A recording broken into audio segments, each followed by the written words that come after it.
Hello வணக்கம், எல்லாரும் எப்படி இருக்கீங்க? Welcome back to chef Deena's kitchen. இன்றைக்கி நம்ம கிச்சனில் பார்க்க போகிற ரெசிபி என்னன்னா கொத்தவரங்காய் பொரியல் புளிக்குழம்பு.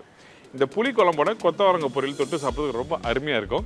பர்டிகுலராக நம்ம வீட்டில் கொத்தவரங்காய் பொரியல் பண்ணும்போது என்ன பண்ணுவோம்னா, அந்த பொடிசாக கட் பண்ணிட்டு அப்படியே வதக்கிட்டு கொஞ்சம் குழம்பு தூள் கொஞ்சம் தேங்காய் போட்டு கம்ப்ளீட் பண்ணியிருப்பாங்க. ஆனால் இன்றைக்கி நம்ம அப்படி பண்ண போதில்லை.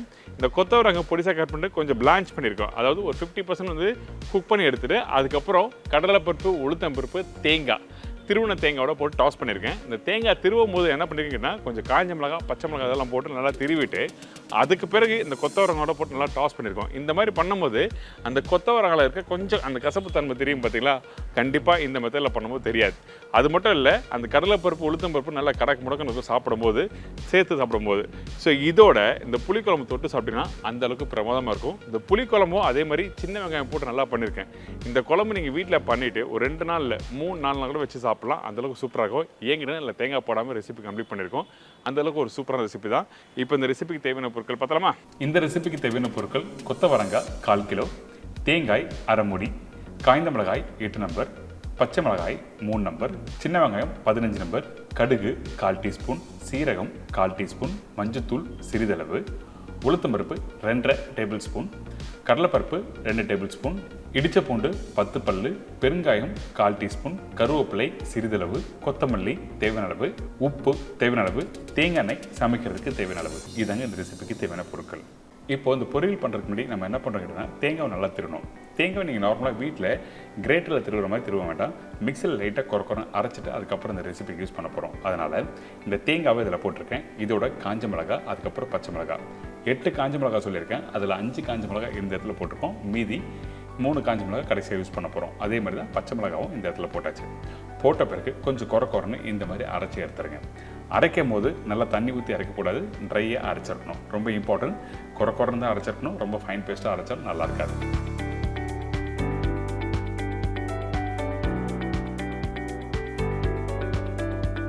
இதுக்கு பிறகு இந்த கொத்தவரங்காய் நார்மலாக என்ன பண்ணுவீங்க, வீட்டில் அப்படியே வதக்கி வீட்டில் ரெசிபி கம்ப்ளீட் பண்ணுவீங்க. ஆனால் இன்றைக்கி நம்ம என்ன பண்ணுறோன்னா, காம்பை கிள்ளிட்டு அதுக்கப்புறம் இந்த மாதிரி பொடிசாக கட் பண்ணி முடிச்ச பிறகு கொதிக்கிற தண்ணியில் போட்டு ஹாஃப் டன் பண்ணி அதுக்கப்புறம் ரெசிபியில் கம்ப்ளீட் பண்ண போகிறோம். அதாவது ஒரு 60% அளவுக்கு உப்பு பண்ண போகிறோம் சொல்ல வரேன். இதுக்கப்புறம் இந்த கொதிக்கிற தண்ணியில் போட்ட உடனே கொஞ்சமாக உப்பு போடுங்க. போட்ட பிறகு கரெக்டாக ஒரு 60% அளவுக்கு வெந்துடணும். அதுக்கு பிறகு எடுத்துருங்க. நீங்கள் ரொம்ப நேரம் வேக வச்சுன்னா கலரும் மாறிடும், பார்க்கும்போது நல்லா இருக்காது. அந்த ஒரு காரணத்துக்காக இந்த மாதிரி 60% அளவுக்கு வேக வச்சுருக்கேன். சரிங்களா?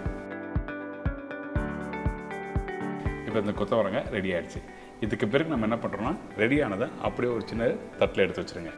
நாங்கள் எப்போவுமே ஹோட்டலில் பண்ணும்போது இந்த மாதிரி தான் பண்ணுவோம். பெரிய குவான்டிட்டி கொஞ்சம் அதிகமான அளவு இருந்ததுன்னா அந்த டைமில் இந்த மாதிரி ஹாஃப் டன் பண்ண வெஜிடபிள்ஸை இந்த மாதிரி பொரியலுக்கு யூஸ் பண்ணுவோம்.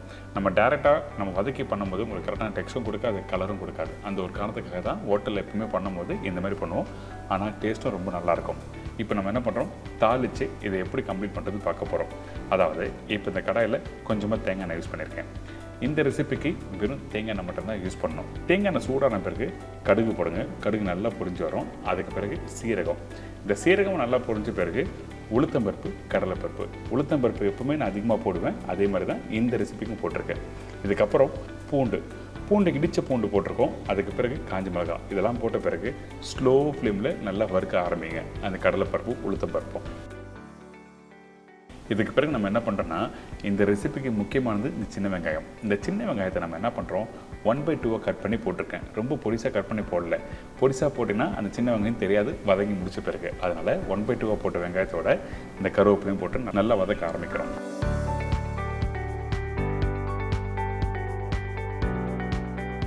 இப்போ பார்த்தீங்கன்னா அந்த கடலைப்பருப்பு, உளுத்தம்பருப்பு கொஞ்சம் கலர் மாறி இருக்கும். இந்த மாதிரி வந்த பிறகு நம்ம என்ன பண்ணுறோன்னா, இந்த வேக வச்ச காயை இதில் போட போகிறோம். அதாவது கொத்தவரங்காவை. இதெல்லாம் சின்ன சின்ன விஷயம் கரெக்டாக நோட் பண்ணி வீட்டில் பண்ணுங்கள். அந்த வெங்காயம் கடைசியாக நீங்கள் மென்று சாப்பிடும்போது நல்லாயிருக்கும். அதனால தான் இந்த மாதிரி 1/2 கட் பண்ணி போட்டிருக்கோம். இதுக்கப்புறம் கொஞ்சம் பெருங்காயம்,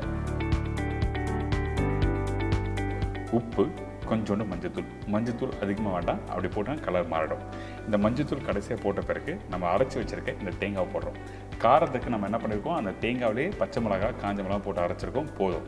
இதுக்கு பிறகு இன்னொரு முக்கியமான விஷயம், இந்த தேங்காவை அரைச்சி இந்த காயோட மிக்ஸ் பண்ணுறீங்க பார்த்தீங்கன்னா, போட்ட பிறகு ரொம்ப நேரம் குக் பண்ணக்கூடாது. ரொம்ப நேரம் சமைச்சிங்கன்னா அந்த தேங்காயோட டேஸ்ட் மாற ஆரம்பிச்சிடும். அந்த தேங்காயோட இனிப்பு தன்மை இல்லைன்னா நல்லா இருக்காது இந்த ரெசிபிக்கு. அதே டைமில் அந்த காஞ்ச மிளகா அந்த பச்சை மிளகா காரமும் உங்களுக்கு தெரிய வரும். இப்போ இந்த மாதிரி நல்லா போட்டு மிக்ஸ் பண்ணிவிட்டு அடுத்து 2 நிமிஷம் கழிச்சு அடுப்பை ஆஃப் பண்ணிவிட்டு நீங்கள் எடுத்து சர்வ் பண்ண ஒரு சூப்பரான கொத்தவரங்காய் பொரியல் ரெடி. இந்த மெத்தடில் ட்ரை பண்ணி பாருங்கள். நம்ம வீட்டில் இருக்கவங்க எல்லோரும் நல்லா விரும்பி சாப்பிடுவாங்க. இதோட எல்லாருக்கும் பிடிச்ச புளிக்குழம்பு எப்படி பண்ணுறது பார்க்க போகிறோம். அதுவும் சின்ன வெங்காயம் போட்டு ரொம்ப இன்ட்ரெஸ்டிங்காக பண்ணியிருக்கேன். ரொம்ப பிடிக்கும் எல்லாருக்கும். இப்போ இந்த ரெசிபிக்கு தேவையான பொருட்கள் பார்த்தலாமா?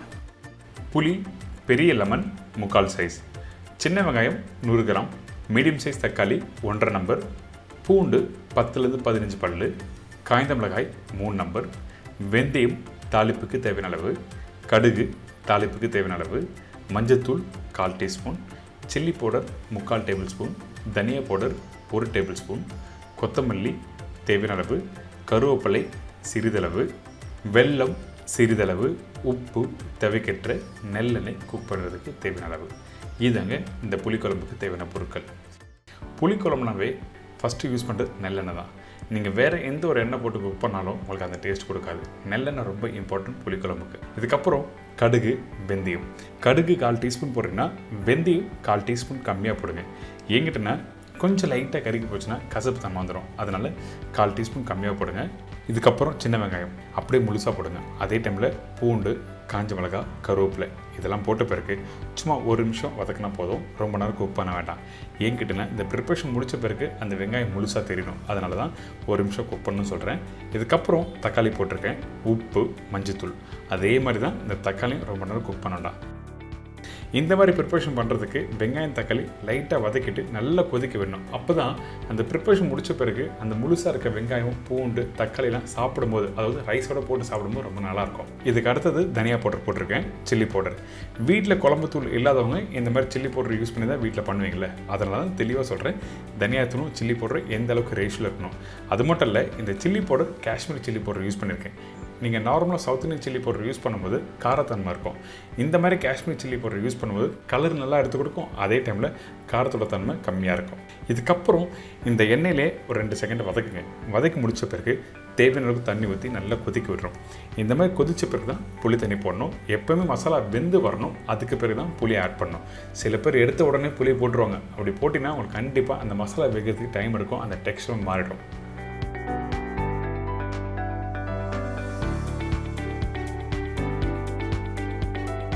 இப்போ பார்த்தீங்களா, நல்லா கொதித்து கெட்டியாக வந்திருக்கா. இதுக்கப்புறம் அந்த புளியை நல்லா கரைச்சி ஊற்றுறோம். கருப்பு புளி யூஸ் பண்ணும்போது அந்த குழம்போட கலர் கொஞ்சம் மாறும். ஆனால் டேஸ்ட் நல்லா சூப்பராக எடுத்து கொடுக்கும். இதே புது புளி யூஸ் பண்ணும்போது கலர் அப்படியே இருக்கும். அந்த கிரேவியோட டெக்ஸ்டர் கலர் எல்லாமே அப்படி தான் இருக்கும். ஆனால் கொஞ்சம் அந்த புளிப்போட தன்மை கம்மியாகவே இருக்கும். அதனால தான் நிறைய பேர் வீட்டில் பண்ணும்போது பழைய புளி, கருப்பு புளி யூஸ் பண்ணணும்னு சொல்லுவாங்க. ஸோ உங்களுக்கு எந்த புளி பிடிச்சிருக்கோ அதுக்கேற்ற மாதிரி நீங்கள் யூஸ் பண்ணிக்கலாம். இந்த புளி தண்ணி ஊற்றின பிறகு திருப்பியும் தேவையான தண்ணி ஊற்றி நல்லா குக் பண்ணுறோம்.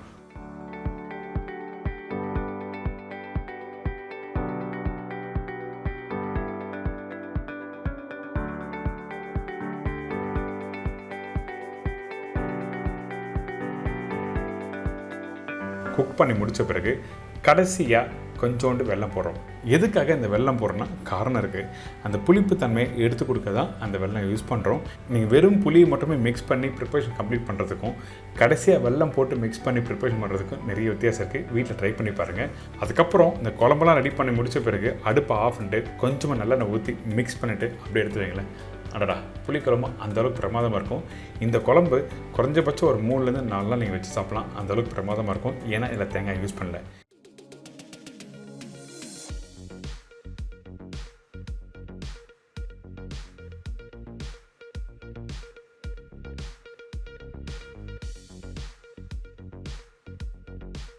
எனக்கு இப்போ எல்லாம் தெரிஞ்சிருக்கோம் இந்த புளிக்குழம்பு கொத்தவரங்காய் பொரியல் எப்படி பண்ணுறது.